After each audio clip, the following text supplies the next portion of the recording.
Hello, friends. Nicholas with DIVO-Ted Talks, Devoted Talks, depending on how you want to look at it.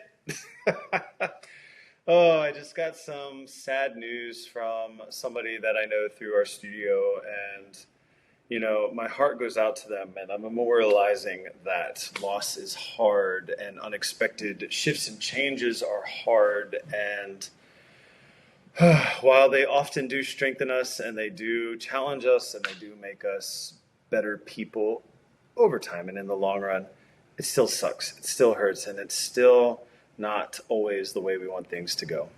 So that brings me to thoughts of yoga and, Ayurveda. We've said it many, many times. The root of all suffering is attachment. But most of our attachments, even though they do exist with people, places, things, fur babies, children, mothers, whomever, family, whatever, there are attachments to the way things should be in our mind, the way we want things to be in our mind or our heart or our bodies. And it's tough, right? Because if we didn't want something, why would we focus on it? If we didn't want something, why would we think about it a lot? If we didn't really deeply desire it, why would we focus on it? And so when life takes a twist and a turn, regardless of whatever higher purpose it may serve, it still sometimes feels like a dagger in the heart, depending on what it is. And, Ayurveda is very clear that pain is going to be felt and pain is going to be there. And the emotions that surround those things are meant to happen. They are meant to be expressed. They are meant to flow through. And we just have to be present for it. Now, there's different groups out there that have different opinions about how you do that and what you could do for that, and that's fine. Like, if you resonate with a modality that has suggestions or a practice or something along with it that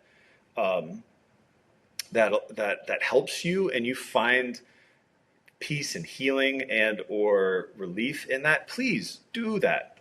Ayurveda doesn't actually necessarily give you specific ways of doing it because it is an inclusive practice that allows there to be different ways of getting to the desired outcome, because there's so many different people out there with each being a unique expression of consciousness.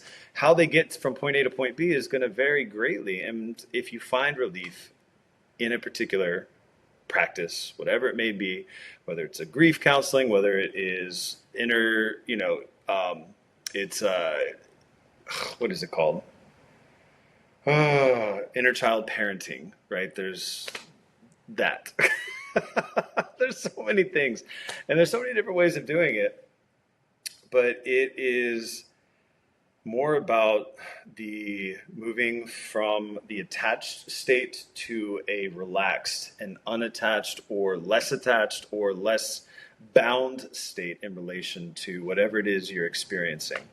And that can happen in a multitude of ways, as I said. And so I'm not going to get bogged down in a specific practice here, because it really is going to be about you and what you resonate with. But what matters in Ayurveda and yoga is that you do find something to help you express it. Some people like to smash a pillow and scream and yell and do all the things. That's cool. There are people out there who, go and do, extreme activities. The only thing that I do want to point out is that if these activities are meant to distract you and or give you a rush or a hit of dopamine in some way, shape, or form, as a way of changing the way you feel rather than actually expressing and feeling the emotions, that may not be the best way, right? That's just trying to cover it with an endogenous medicine that we create or have. And while it does alleviate the suffering, and while it does in its own right help, if the emotions are not getting expressed, they get stuck in our body. No matter how good you make yourself feel after a bad experience, if you don't express those emotions, they still get stuck. And then they become, doshically, something that flows around and circulates in the body and finds places in the body called kāva guṇyas. They're called weaknesses or spaces, defective space, and they take root there. Maybe that's like a knee, or maybe a joint, or maybe you have a hernia or something like that, or maybe the hernia was the kāva guṇyas. I don't know. And that's where the disease will take hold, and it will start to collect all the emotions that are like it. And through that nourishment of that emotion, and it's seated in there, it gets to this stage called bheda. And bheda is where the tissue in that area completely transforms and grows into a disease and blossoms there. And that could be diabetes. That could be a torn joint piece or particle. It could be all kinds of things. It could be skin cancer. It could be cancer of any kind. That's the result of not expressing these emotions. And a lot of emotions that are experienced day in and day out are these expectations about what things should be. Like, this should be an easy drive to work. And that feeling of life not giving you what you think it should be is an experience, right? And so over time, as that builds, as that starts to accumulate, you can have all kinds of things start to go wrong.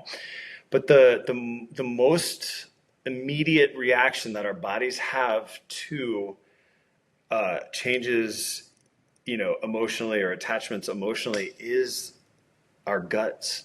Whether it's gassiness in the colon, whether it is the butterflies in our stomach, but it's these changes, a sourness in our stomach. Like, all of this stuff happens. Our emotions really happen in this area, right? Not always. Some are up here, but a lot of things happen here immediately, and we can feel that. And when you feel that, you need to catch it, and then you need to direct it, right? So instead of it being directed inward, maybe it's directed outward.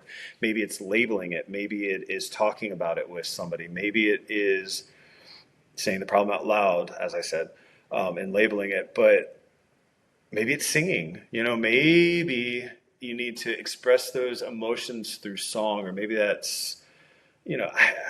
There's so many things. But all you need to take away is better out than in.